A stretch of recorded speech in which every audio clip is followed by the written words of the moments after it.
In this video we go looking for 3 different rare ducks and 1 little bird that we've only seen in the UK on 1 occasion. Also, we review what may just be the future of bird feeders.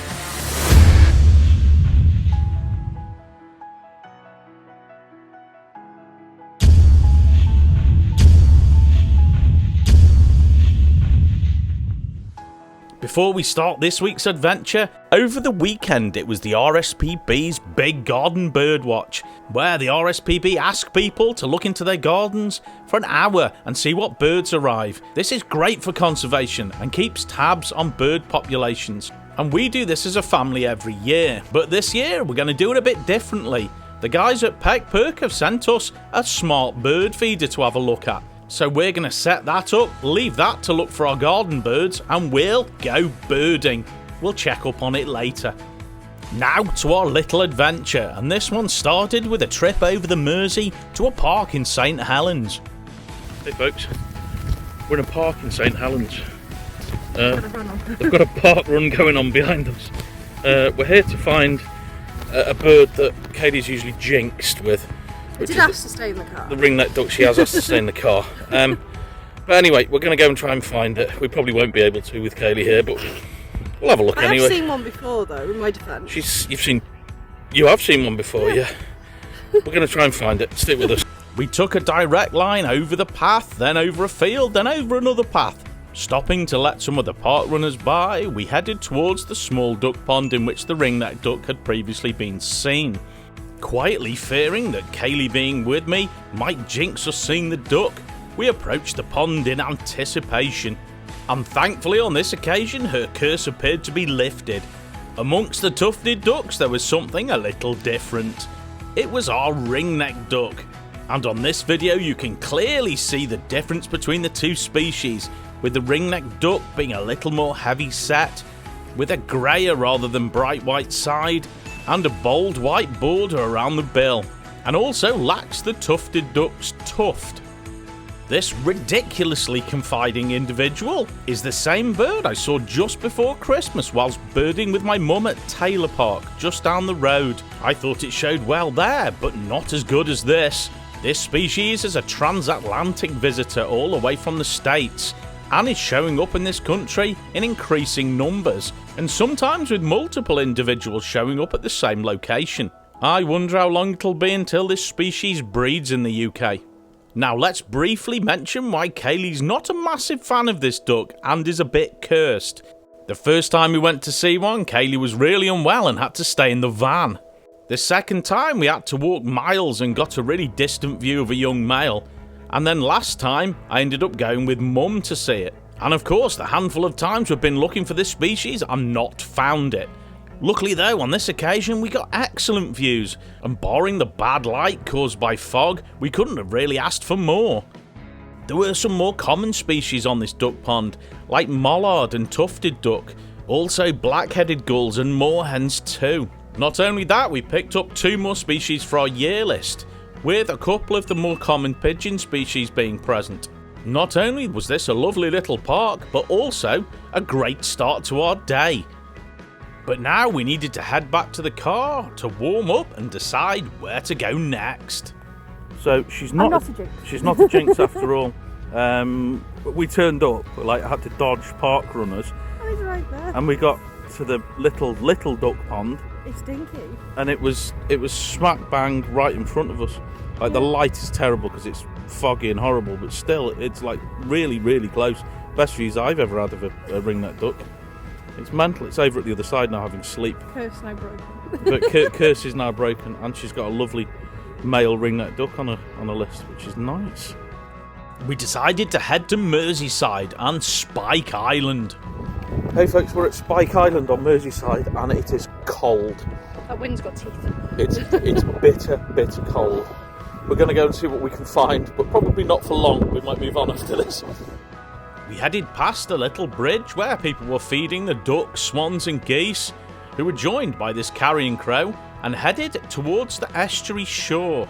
In the previous week there'd been sightings here of a ruddy shell duck, this species breeding in Eastern Europe and Asia. So a fantastic potential tick for our year list. The only problem was trying to find it. and also the cold. And as we got to the shore, there were no signs of it, so we walked up the path. The tide being out exposed large mud flats, and most birds we could see were in the distance. There were gulls, Canada geese, and groups of shelduck, but no ruddy shelduck. So we headed back to the dock to look in the other direction. Looking over the railings onto these mud flats produced a quite close group of shelduck that were feeding and sinking in the soft mud. We watched these for a few minutes until they were joined by something a little different that didn't seem so happy. Our ruddy shelduck. This wonderful looking bird was feeding reasonably close, sometimes with the shelduck and sometimes chasing them off. Although when it wasn't being quite so territorial, it was nice to see the two species feeding together. As mentioned previously, this species naturally breeds in Eastern Europe and Asia, migrating to the Indian subcontinent in winter. There's also a naturalised population in Germany, descendants of birds escaped from private collections. These birds have been known to migrate to Holland. Not only that, this species is kept quite widely in collections in the UK too. So we can only speculate as to where this individual originated. Regardless, it's a fantastic looking bird and gave us quite a show up close. After a while it did fly out into the middle of the estuary, where it landed and had a bit of a preen and a flap, showing us its wonderful white and green wing pattern. What an excellent bird to add to our year list. Now we had to head back to the car while we could just about still feel our fingers.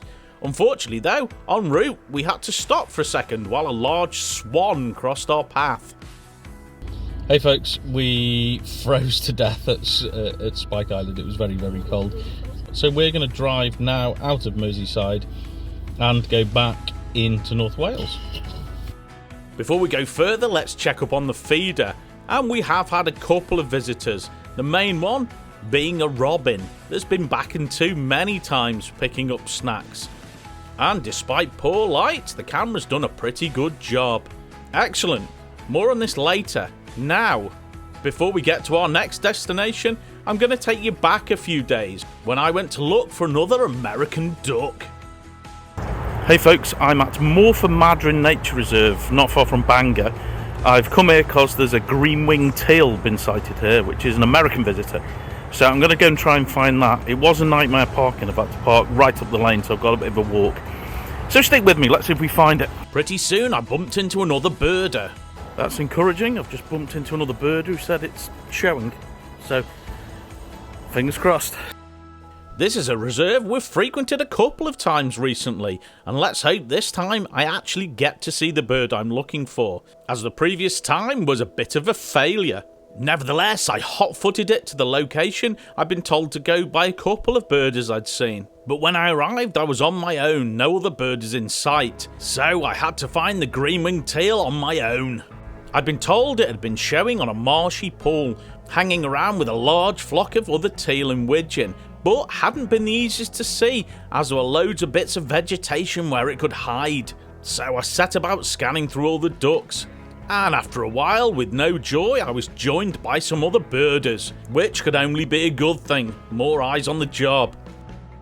Quite soon, the ducks were spooked by something and all flew into the middle of the pool, and then dispersed again, and within minutes, one of the other very eagle-eyed birders found the green-winged teal.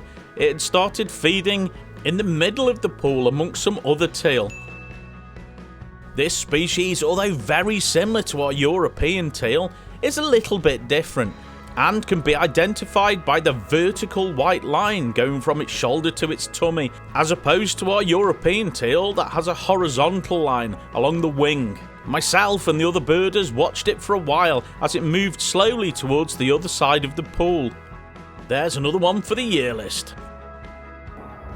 Hey folks, got the green-winged teal, with help from a very friendly birder who I've had contact with before, called Gareth. He was excellent. We had a chat for quite a while about lots of birding stuff. I'm off now before it goes dark, which is very soon, to have a look at the hides just to see if there's anything there, so stick with me. As it was slowly getting towards dusk, I wanted to have a little bit of a look round the reserve, because you never know what you're going to find here. And on the path towards the hides, I spotted another bird for our year list, a bullfinch, this individual being a female. I followed the path round to the furthest hide first, as this has produced quite a lot of birds for me in the past, although today it was pretty quiet. There was some widgeon feeding in the distance, and a couple of black-headed gulls like this one that was upending, feeding in the water. I did pick out one more bird for the year list in this hide, and that was a green shank. This lovely bird was feeding alongside a red shank in the shallow water. I now moved on towards the other hides. That hide was extremely quiet, but I did get green shank, which is something. The next hide there was nothing at all, so I headed towards the one nearest the car park, passing a field of Canada geese en route. When I got to the third and final hide, I looked out on the scene in front of me. Again, it was quite quiet, with most birds probably going to roost, although I did get some lovely views of another green shank, this one feeding along the water's edge. Excellent. But now, back to our little adventure, and we've driven all the way back from Merseyside into North Wales to try and find a very special little bird. Hey folks, we've come into Wales to come to the Great Orme where we are now because a male redstart has been seen here all day.